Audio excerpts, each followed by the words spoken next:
અત્યંત દુઃખની વાત છે કે સુરેન્દ્રનગર જિલ્લામાં મૂળી તાલુકામાં સંપૂર્ણપણે ગેરકાયદેસર રીતે ચાલતું કોલસાની ખાણ ખોદવાના કામમાં 3 ગરીબ મજદૂરો એ જીવ ગુમાવ્યો છે. આ ગરીબ મજદૂરો મજદૂરી કરવા માટે ગયા હતા, પરંતુ આ કોલસાની ખાણ ખોદવાનું કામ એ સંપૂર્ણ ગેરકાયદેસર ભાજપના ભ્રષ્ટાચારનો આ સૌથી મોટો નમૂનો છે. એક ખાડો ખોદવાનો 1.5 લાખ રૂપિયાનો દર મહિને હપ્તો તમામ અધિકારીઓ નીચેથી ઉપરના સુધીને દેવાનો અને ભાજપના નેતાઓની મિલીભગત હપ્તા લેવાના, સીધું ગેરકાયદેસર કામ કરવાનું અને ગરીબ માણસોએ જીવ ગુમાવવાનો. શું આ આપણા ગુજરાતમાં પોસાય ખરું? જે 3 મજદૂરોએ આજે જીવ ગુમાવ્યો છે એ યુવાન છે.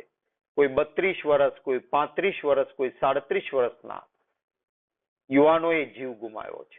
અને આ જે ગેરકાયદેસર કોલસાની ખાણ ખોદવાનું કામ ચાલતું હતું, આ કામ કરનારમાં જે FIR કરીને પોલીસે પકડ્યા છે, એમાં મૂળી તાલુકા પંચાયતના કારોબારી સમિતિના ચેરમેન, ભાજપના નેતા કલ્પેશભાઈ પરમાર એ તહોમતદાર છે. બીજા તહોમતદાર છે ભાજપના નેતા, જેમના પત્ની ભાજપના જિલ્લા પંચાયતના સભ્ય છે, એવા ભાજપના નેતા એ ખીમજીભાઈ કારસિયા એ આ તહોમતદાર છે. એટલે ભાજપના નેતાઓ મળીને કઈ રીતનો ભ્રષ્ટાચાર કરે છે અને નિર્દોષ માણસો કેવી રીતે જીવ ગુમાવે છે એનો આ નમૂનો છે. શું આવું તંત્ર હોય ગુજરાતમાં? શું આવા હપ્તા ખાવાના છે કે જ્યાં ગરીબ માણસ મરે તો મરે, પણ ભાજપના ભ્રષ્ટાચારથી પૈસા ભરાય, આવું કામ કરવાનું છે? મને મળી છે માહિતી કે આ તો એક બાર આવ્યું છે. આવા સેંકડો ખાડાઓ ત્યાં ખોદાઈ રહ્યા છે. દર મહિને 1.5 લાખ રૂપિયાનો હપ્તો નીચેથી ઉપર સુધી બધાને ચૂકવાય છે.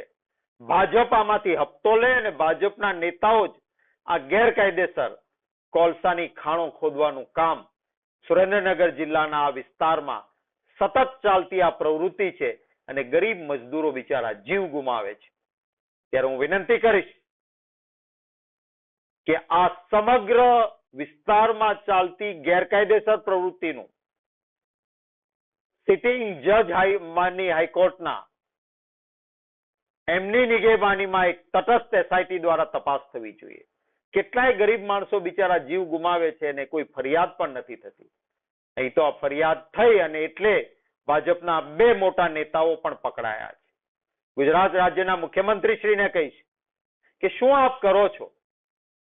આપની સીટનું પાછળ બેસીને બીજા ડ્રાઇવિંગ કરે, તમે બહુ ભોળા મૃદુ હોવાની વાત કરતા હો અને જો આવો ભ્રષ્ટાચાર ચાલતો હોય ને ગરીબ માણસો જીવ ગુમાવતા હોય તો સત્તામાં બેસવાનો અધિકાર નથી. હું પણ ધર્મમાં વિશ્વાસ રાખું છું. આપ દાદા ભગવાનની વાતો કરતા હો છો તો શું આવી પ્રવૃત્તિ રોકી ન શકાય?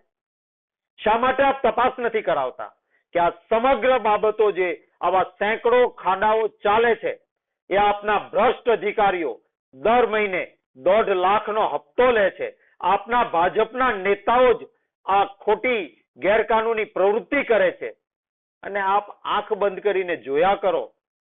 કેવી રીતે ચાલી શકે? સમજાતું નથી. આખરે ઈશ્વરનો પણ ન્યાય હોય છે, જનતાની પણ અદાલત છે. એકના એક દિવસે આ ભારતીય જનતા પાર્ટીએ એમાં પણ પોતે તહોમતદાર તરીકે ઊભું રહેવાનું છે. આ ઉપરવાળાનો તો ડર કમસે કમ રાખો. ગરીબ માણસનો 30, 32, 37 વર્ષનો મજદૂર એ જીવ ગુમાવે, પરિવારની શું હાલત થાય એ ખબર નથી પડતી આપને?